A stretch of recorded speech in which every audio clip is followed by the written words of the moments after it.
Hi YouTube, welcome back. I hope you're having a fantastic week and enjoying everything that you're reading. So I was thinking, with reading we have loads of words we come across, and some words mean so much more to us than others.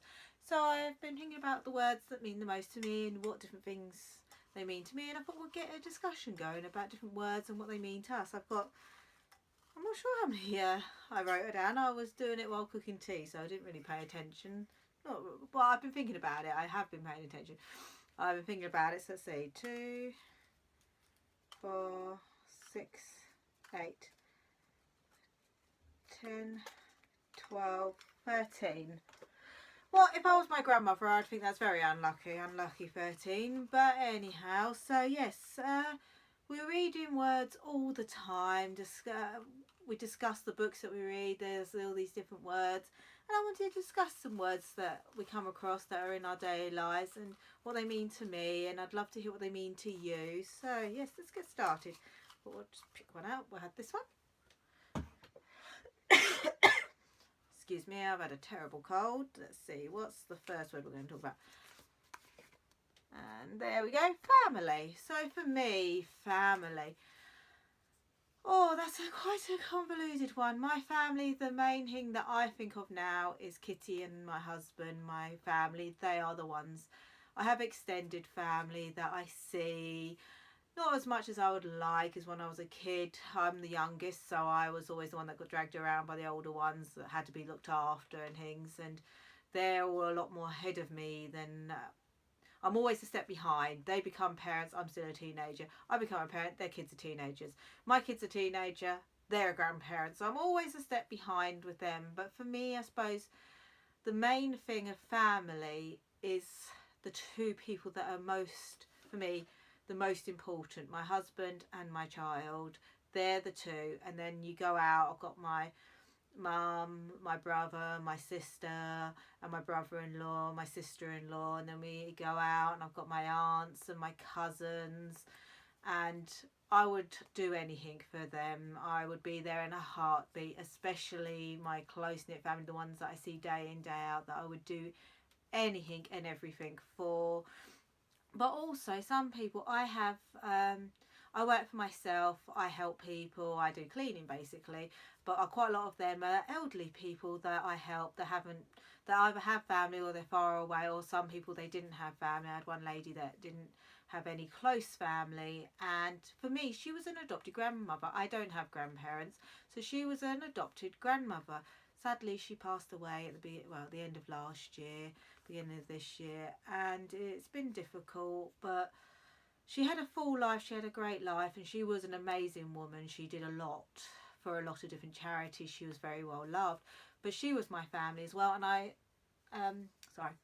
I work for a lot of different families, and we're there for each other. I'd be there for them and they would be there for me, so they technically are part of my family as well. For me, family isn't just blood relatives, it's the people that have got your back, the people that are there for you, the people that you're there for, the people that you care about. And I have a lot of those, probably that I'm closer to than some of my family that I'm actually related to, especially on my dad's side. I don't have much to do with them. Some are good, some aren't, but they're not close, so I don't know them. Whereas I know more of the people I work for. And that is another thing that I think, especially with family, I've had a lot of ups and downs with different family members, and you're expected to put up with the rubbish that each other gives each other because you're family, but you wouldn't do it if it was friends.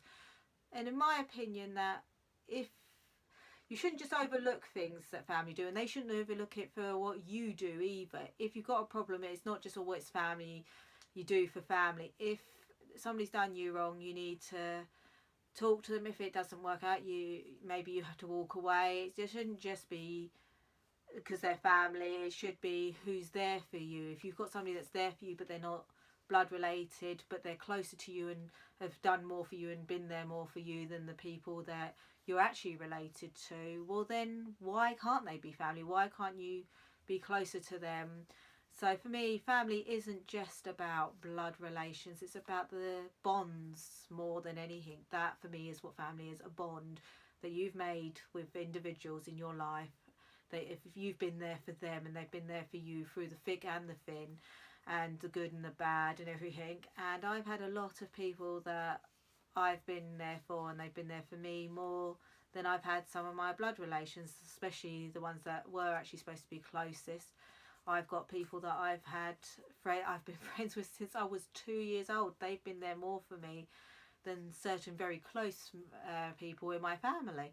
So I class them as family. And yes, I do. I think family, I don't know what other people think. You have to let me know. But a lot of people think family is blood related, and you do for family and all that. But for me, family is the ones that are there for you. It doesn't matter if you share DNA. It doesn't matter if you share eye colour, skin colour, hair colour, cultural backgrounds. None of that matters if you're there for each other, if you care for each other.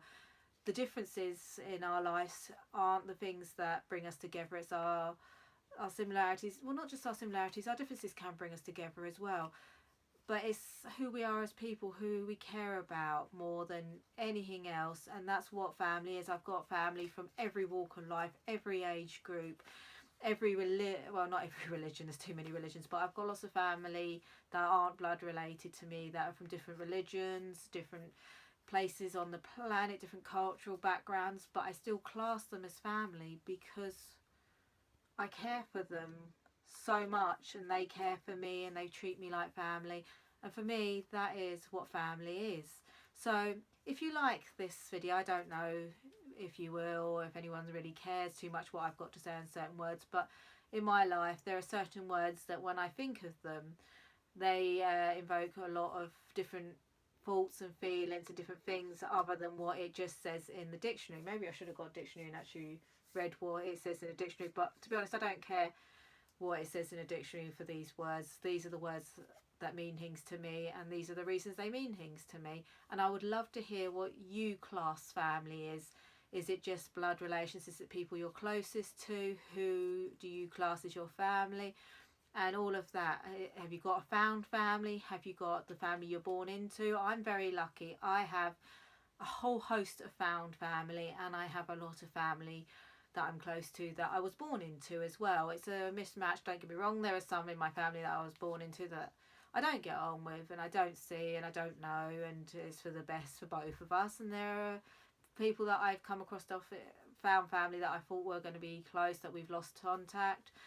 But yes, so family for me is just those deep bonds that you make, whether it's through blood relations or the found family kinds. And in books, that is one of the things I really do love, is the found family. So yes, if you want to leave me a comment below, tell me if you want to hear the other 12 different words in there. Let me know, and if you have any words that you'd like me to add in and hear my thoughts on them, and I would love to hear your thoughts in the comments below. Let's get a discussion going. All these words, we read them every day in our books and in our daily lives. Some of these words are what we think of every day, or even just they're the words that are the things that we come across, like first thing in the morning you wake up and you find your family there.